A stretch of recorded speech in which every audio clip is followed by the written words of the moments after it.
이번 영상에서는 종목 얘기를 조금 해보려고 해요. 종목 중에서도 무슨 종목을 얘기할 거냐? 조선업에 대해서 좀 얘기해 보려고 합니다. 일전에 말씀드린 적이 있는데 저는 국내 주식 중에 절반가량을 조선업이랑 조선기자재에 투자하고 있어요. 그리고 12월 이후에 주가 퍼포먼스가 되게 좋은 편이었고 오늘도 주가가 한 5% 이상 오르고 있어요. 그래서 많이 올랐기 때문에 뭐 슬슬 조금 팔아야 되지 않나라는 걱정이 들 수 있는 시점인데 현재 시점에서 이제 직면에 있는 리스크나 기회 요인들이 뭐가 있는지를 조금 정리해보고 가려고 해요. 일단은 저는 기본적으로 조선업도 이제 P와 C와 Q 이런 기본적인 요소들을 중요시 여기는데 이 프라이스나 코스트 그리고 Q 관련해서 변화가 있는지를 조금 체크해 보려고 해요. 일단 레퍼런스부터 조금 보면 최근에 좋은 기사들이 많이 나왔죠. 긍정적인 기사들이. 첫 번째로 오늘 주가가 올라간 이제 모멘텀 중에 가장 큰 얘기인데 미 해군이 이제 30년간 군함을 364척을 구매할 거고 뭐 1600조의 예산이 필요하다는 얘기가 나온 게 있어요.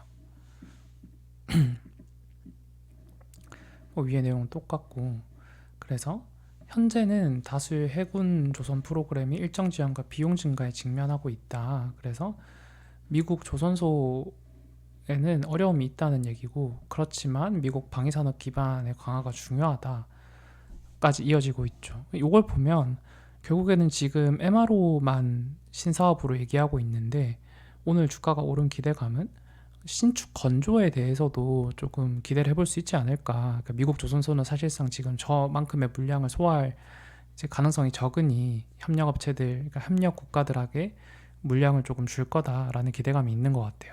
이게 현실화될 수 있는 얘기고요. 근데 여기서 조금 체크해 보아야 할 점은 미국의 이제 MRO는 사실 우리나라보다는 일본의 강점이 조금 더 있어요. 그러니까 75년 이상 미 해군과 칠함대 MRO를 수행해 왔고 뭐 해군 함정 같은 경우에는 이게 방위랑 관련된 부분이다 보니까 동맹 관계적인 위치가 더 중요하게 해석이 될 거예요. 아마 그 기술력보다. 그래서 일본이 저 물량을 많이 가져갈 수도 있다는 점은 조금 생각해 봐야 될 점일 것 같고요.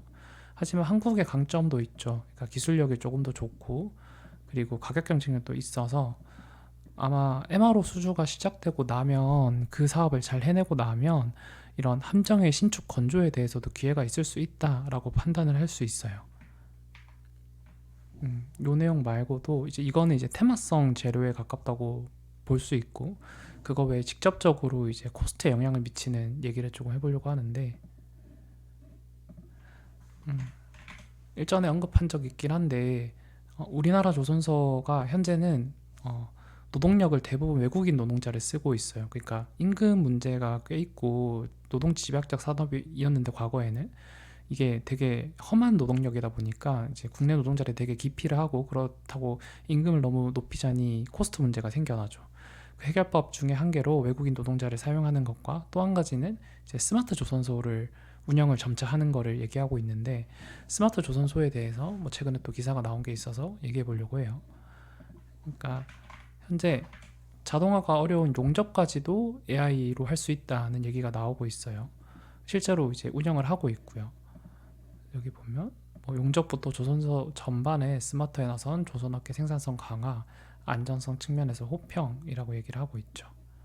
이렇게 실제 기계가 용접을 이렇게 하고 있는 모습인데 이렇게 용접을 할 수 있다는 얘기예요. 그래서 삼성중공업에서도 이런 용접 기계를 사용하는 부분이 있고 그리고 HD 현대중공업도 이런 프로젝트를 해서 뭐 스마트 뭐 기술을 도입하고 기계나 장비를 이렇게 활용해서 공정을 실시간으로 조회하고 이제 스마트 기술을 녹이고 있는 부분이 있고 하나오션에서도 용접 로봇을 개발하고 있어요.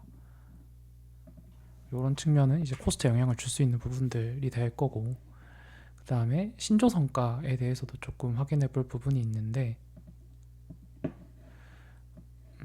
원화 기준의 신조 성과가 달러 성과 대비 아웃퍼폼하고 있다는 얘기가 이제 나오고 있어요. 오늘 나온 얘기인데 여기 차트들을 쭉 보시면 검은색이 이제 USD 기준의 신조 성과라고 보면 되고 각각 LNG, 뭐 LPG, 컨테이너십에 대한 신조 성과라고 보면 되고 녹색이 원화 기준의 신조성과라고 보면 되는데, 이제 일단 전반적으로 추세는 다 2021년 이후로 가파르게 상승하고 있죠. 이게 조선업의 빅사이클이 이제 지속되고 있다는 얘기이기도 하고, 그리고 최근에 보면 이 녹색 선이 검은색 선을 넘어가고 있는 모습들을 보여요. 요 주된 요인은 환율 영향일 건데, 이제 환율 영향으로 이제 P의 긍정적인 부분들이 계속 나타나고 있는 거죠.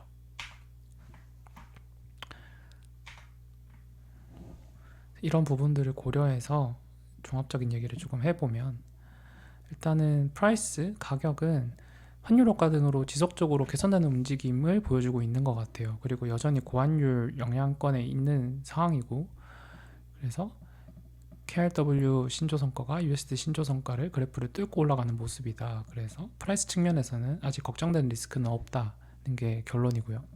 비용 측면의 얘기를 조금 해보면, 국내 조선소는 높은 업무 강도에 따른 노동력 임금 부담이 발생할 수 있는데, 외국인 노동자로 상당 부분 커버하고 있긴 하죠.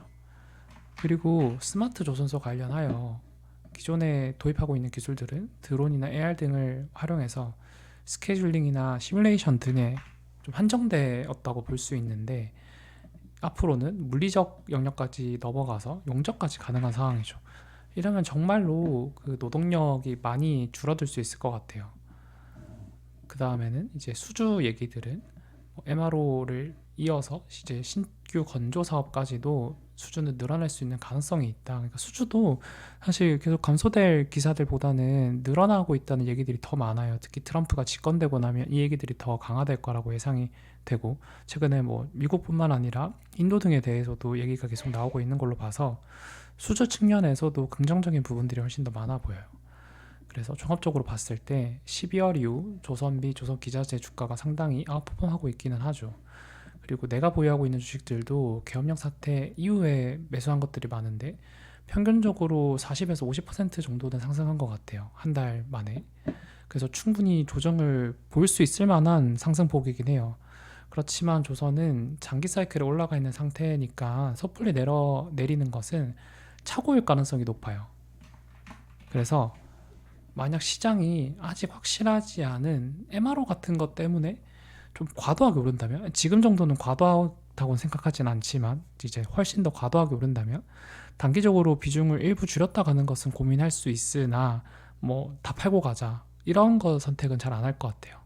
그 외의 경우는 조정이 오더라도 조정에 대한 사유를 조금 보고, 뭐 혹시나 P나 Q가 훼손되면 팔 수도 있지만, 그렇지 않다면 사유에 따라서 대응을 달리할 예정이고요.